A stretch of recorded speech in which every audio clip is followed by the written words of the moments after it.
Allez, à tout de suite. Mais d'abord, comme chaque lundi, Philippe Val est avec nous sur Europe 1. Bonjour Philippe. Bonjour Dimitri et bonjour à tous. Alors, il y en a un qui fait à peu près l'unanimité contre lui en ce moment, c'est Donald Trump. Vous non plus ne trouvez rien pour le défendre, mon cher Philippe.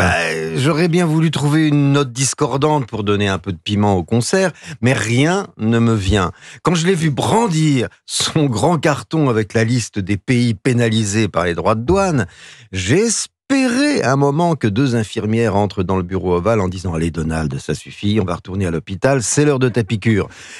Mais avec un peu de recul, évidemment, on peut trouver de la cohérence à Trump. Bah voyez bien, vous êtes en train de céder à son charme, là. Non, vous allez un peu vite, mais la liste des pays nous livre des informations. Par exemple, la pénalisation à 44% du Sri Lanka qui est en faillite, ou de 45% de la Birmanie qui vient de subir un tremblement de terre qui a touché 3 millions de personnes, montre que Trump est un chef d'État qui est prêt à sacrifier la vie de millions de personnes d'un trait de plume, avec le sourire, et pour des raisons idéologiques, et c'est une première dans nos sociétés libérales, parce que ce sont plutôt des types du genre Mao Tse-tung et son grand bond en avant qui nous avaient habitués à ça. Alors, même la Suisse, où vous vous rendez chaque semaine pour le travail, Philippe, est inquiète.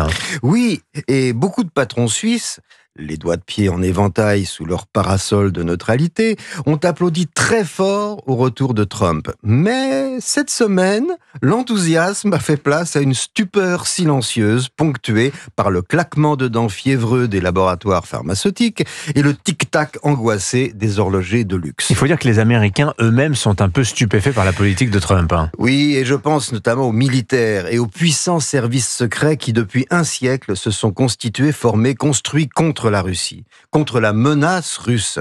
On se souvient du président Reagan dénonçant l'axe du mal. Eh bien, du jour au lendemain, à ces patriotes engagés depuis 5 générations contre la Russie, on annonce qu'en 24 heures, l'axe du mal est devenu l'axe des potes.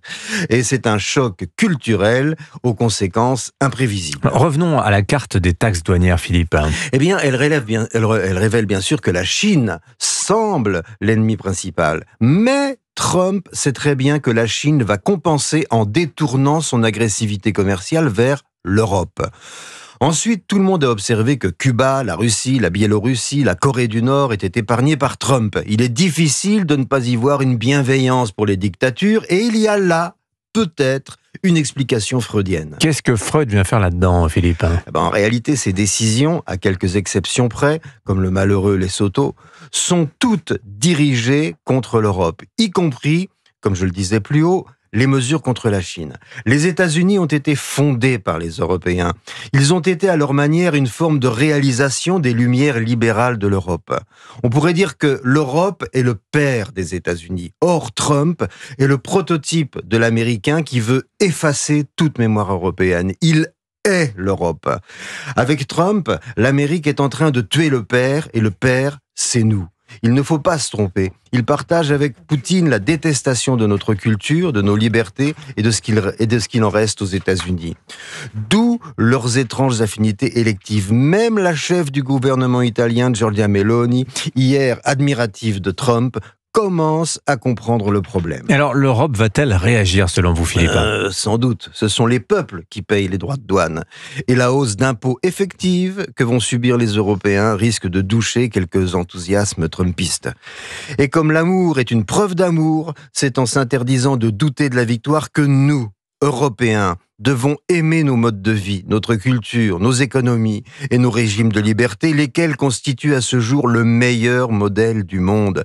Et pour prouver notre amour à notre modèle, nous devons lui offrir la force qui dissuade les barbares de l'Est et de l'Ouest de venir y mettre le feu. Signature Europe 1, Philippe Val, merci beaucoup.